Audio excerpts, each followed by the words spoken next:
Good day and good afternoon guys. So, ito na yung inaabangan nyo na i-upload yung sa Mount Banahaw kahapon na binili natin na butcher at gal. Papasilip ko rin sa inyo yung kaibahan ng butcher at gal kasi almost similar lang sila pero merong konting pagkakaiba.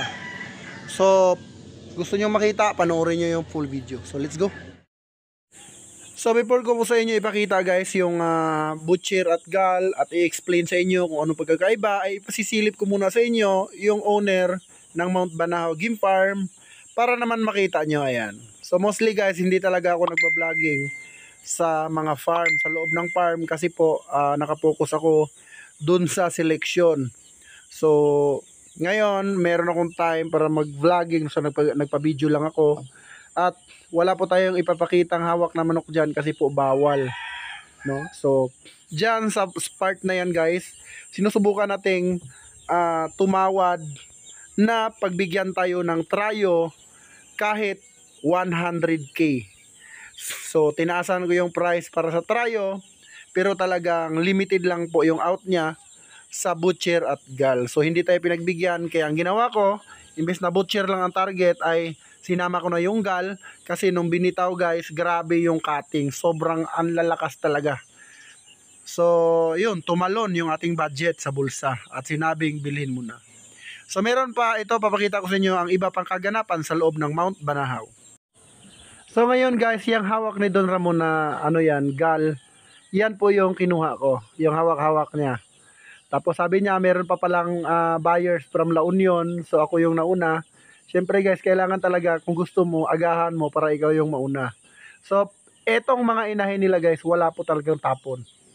Yang mga inahin na yan, 20 po yan ang price niyan. Tapos 50 doon naman sa mga broodstag niya. So, walang tapon dito sa Mount Banahaw Game Farm. At dito guys, ayan po yung mga manok nila na for shipment. Ang dami. Then, tara, umuwi na tayo para masilip nyo yung inabil ko at may paliwanag ko sa inyo kung ano nga bang pagkakaiba ng butcher at gal. Then meron pa ako nasilip dyan guys na perfection roundhead na cock. Ayan po. So ayan po yung PRH nya, napakaganda. Ayan o. So tatargetin natin yan sa next pasyal natin sa kanila. So ayan po, palabas na tayo at makikita nyo na dyan si Snipey. So dalawang box yan guys, yan po ay dalawang pair na butcher at gal. Siyempre ang unang palahi ay akin muna, din yung pangalawa, saka na natin isi-share sa ating mga backyard breeders, mga OFW buyers. So ayan na po si Snipey. And tara guys, pasilip ko na sa inyo na andito na sa bahay yung apat na binili natin sa Mount Banahaw. Guys, ito po yung butcher na Mount Banahaw Authentic. So meron po yung leg band at saka may wing band niya. Yan guys ay 7 months old. Napakagwapo. White pitch siya. Ayan. Ganda oh. Grabe, napakapugi. Solid na solid mga boss. So guys, ganito yung papalabasin natin lahat. Ganyan yung itsura ng palalabasin natin. Kasi street breed natin, no? Hindi natin nahaluan. Then siguro mga next week susubukan naman nating humirit ulit ng pair ulit na butcher. Yun lang ang tanging paraan para makakuha tayo ng isa pang babae. So hindi kasi ako kontento sa dalawang pair, sa isang pair lang. Mostly kasi pag bumibili talaga ako sa farm, quadro talaga kadalasan. O kaya lamang ang babae kaysa sa lalaki. So yan po yung itsura ng ating butcher. Ito yung mukha ng butcher guys, no? Yung mukha niya bilog, white pit, at bilog yung kanyang katawan. Ayan po ang itsura ng butcher. Bilog yung mukha, balansyado, white pit. Pasilip ko naman sa inyo yung gal, ang pagkakaiba nila sa gal. So guys, ito naman yung pure na gal. Ang pagkakaiba nila sa butcher, yung gal natin, mostly sa gal, yellow legs. Then yung palong niya, ay yung mukha niya mahaba. Ayan o, pahaba po yung mukha niya. Ayan. Then yung palong niya, ganyan lang. Ganyan ang palong niya. Oh. Parang ano, naka Nike. Oh ha. So tapos yellow legs siya.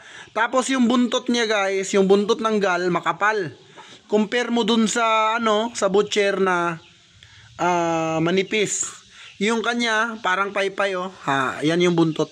Original po yan, Mount Banahaw. Then yung katawan ng gal guys ay pahaba. Napakaganda nila pag nagkaedad sila. Nakasilip kasi ako ng 2 years old doon kay Don Ramon. Yung materialis niya mismo. So ganda talaga guys ng itsura ng gal.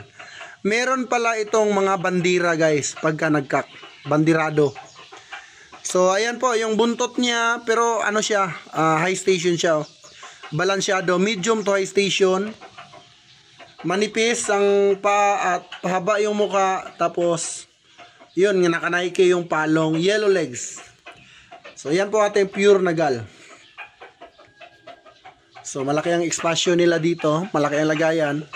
Pasilip ko naman yung babae na gal at butcher guys, para meron kayong idea. So guys, ayan po yung gal. So kung mapapansin nyo, yung kanyang buntot talaga malapad. Then yung mukha niya mahaba talaga guys, ayan o.